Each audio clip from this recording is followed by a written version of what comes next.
Okay? The giant sections of the media, which are giant corporations, have built their own realities. So, whose facts are we debating? Whose realities are we reporting? It is a very big mistake to analyze the media as we would have done 40 years ago in terms of freedom of expression, democracy, fourth pillar, fourth estate of democracy. The media, the mainstream media, are corporate behemoths. They don't give a damn about democracy or anything else. Please first let us distinguish ourselves. There is a very big difference today, unlike 40 years ago, between media and journalism. These are two very different entities. Journalism is what guys like you and I do for a living. Media are corporations maximizing profit. They are reducing journalism to a revenue stream. In that, whatever reality they want to construct to serve the ruling power, they will do that. Let's be very clear about this. Media and journalism are two different things. I practice journalism. Let me tell you, to give you an understanding of what a large corporate phenomenon it is. Do you know the value of the Indian media? Listed media. Latest figure, March 31, 2025. The Indian media and entertainment industry, they are one industry, we all know that. You can't tell which is information and which is entertainment. The industry on March 31, 2025 is worth 2.51 trillion rupees, $30 billion US dollars. That too with the rupee being so low, but still $30 billion US dollars. In the next 18 months, it will reach $3.1 trillion. This is the fantastic value of the listed media in India. Now, in 2024, it was worth a simple 2.1 trillion rupees. One transaction by one man increased the value of the Indian media by 33% when Mukesh Ambani merged Hotstar and Jio. The merger of Hotstar and Jio gave one individual control over 50 to 55% of all streaming in India and probably the subcontinent, because that is the throw and cast. One individual owns 70 major media outlets with a audience reach of 800 million. Okay? Now, his friend or rival has also begun his journey, Mr. Adani, and you can all see what has happened to NDTV in just 6 months to 1 year. So please understand, we are dealing with corporations. Yeah? And don't penalize journalists for what corporations are doing. Now, the second part of it is that, most of you sitting here, you see ETV Kannada, my friends across the border see ETV Tamil, and they think that this is Enadu TV's Kannada branch. It's not. It's owned by Mr. Ambani. Except for the Telugu channels, all the other 90 channels of the ETV were sold to Mr. Ambani 20 years ago in a very interesting vehicle setup called Independent Media Foundation. Wow. Independent. So please have no illusions who we are dealing with. When one individual probably accounts for 30% of the share of the total value of Indian media, you really have to wonder, what are we talking about? How are you going to get factual journalism? If I am a corporation, my duty to my shareholders is to maximize profit. My duty is not to introduce democracy in the Indian subcontinent. My duty is to make money for my shareholders, make money for myself. So we have to analyze the media in those terms. Though I will just digress for 1 minute to talk about one Kannada press person whom I've known and I want to mention him, I've also kept him in my book, some of the very different kind of media 100 years ago.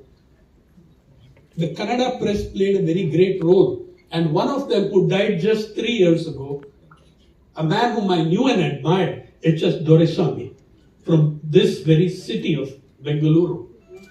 Doreswamy opened the same newspaper under 6 titles, so that when the government closed one title, the same paper would appear the next day under another title. People's Voice, People's Choice, People's Guardian. They would keep changing the name as the government shut down cracked down on the newspaper, on the press.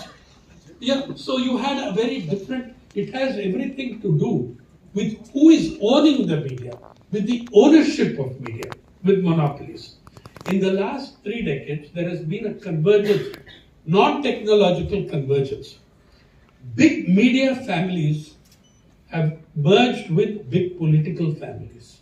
You can look at that in PTV, you can look at that in whichever state you want, you will see that.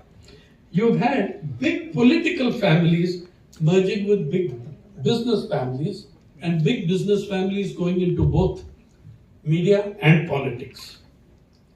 The media of India today reflect brilliantly the inequalities of our society. You know, we are all boasting about, we have become the 4th largest economy in the world, yeah, overtaking Japan. Your 4th largest economy, your $4 trillion economy, 211 individuals, 211 billionaires out of a population of 1.4 billion are equal to the wealth, their wealth is equal to 25% of your GDP. 211 individuals. And in those, the top 10 individuals account for 35% of that, 25% of your GDP. So this is what your media, they are the same people who own your media. The media reflects the wealth inequalities perfectly. But what it does, fails to do, it will never reflect the diversities of this society. Corporations always seek homogenization. They have to sell products. They seek homogenization. They are anti-diversity by their nature. They are anti-diversity. Look, when we are talking about nationally, the media, the so-called national press, I am yet to see one thoughtful article. I am yet to see one thoughtful editorial. I'm not talking about very decent newspapers like Deccan Herald or others. I'm talking about the so-called national press. I'm yet to see one thoughtful analysis on the language issue, on the imposition of Hindi, and why the southern states are resisting it. There is no such consideration of the feelings, the needs, the culture, the legacy of hundreds of millions of people. I'm very glad that the Karnataka government has taken a firm stand against the imposition of Hindi, and I think that's very good. But how is it represented in the media is another question altogether. Essentially, by the way, this wealth and media connection, it reflects in 2-3 propositions which I'll tell you. One, the richer the media get, the poorer their coverage becomes. The richer the media get, the poorer their coverage gets. Second, journalism is being reduced to a revenue stream. Third, corporate power is all deciding, all controlling in the media. Fourth, the Indian state, to my feeling in the last 30 years, is more and more functioning like an executive committee of corporate power in this country, when 211 individuals control 25% equivalent of your GDP. The media, okay, when you have entered the market, the whole paid news scandal that Mohan mentioned, here is a problem. I say this in a considered way. Our media have a structural compulsion to lie. You are invested in the stock share bazaar. You are owning millions of shares in 25-30 companies. Your reporting can never expose those companies. Your reporting can never tell the people the truth about the market, because your money is there in billions of rupees. How will you ever tell the truth about the share bazaar? They are too invested in the share bazaar, in the market, to be able to tell you the truth about it. Now, every time I go to the media seminars and conferences, I hear the job of the media is to speak the truth to power. For me, this is a cliche. Our job is no longer just to speak the truth to power. First of all, that is very naive. When you tell me I should speak the truth to power, it is implying that power is very innocent and naive, and they don't know what's going on. Power knows much better than any journalist what is actually happening. Those in power know much better than us. But we are asked to speak the truth to power, as if they will listen to us and say, oh yes, we didn't know this, let us correct it.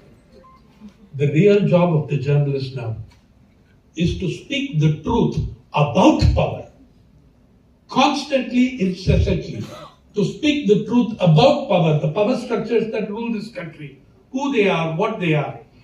As I said, by another proposition for you, the richer the media get, the poorer, the worse off the average journalist is. Between COVID-19 and now, more than 4,000 journalists have been sacked, retrenched, lost their jobs. I have been on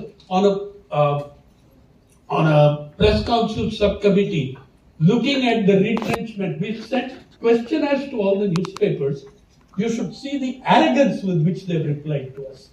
Their lawyers replied, this is not the business of the press council.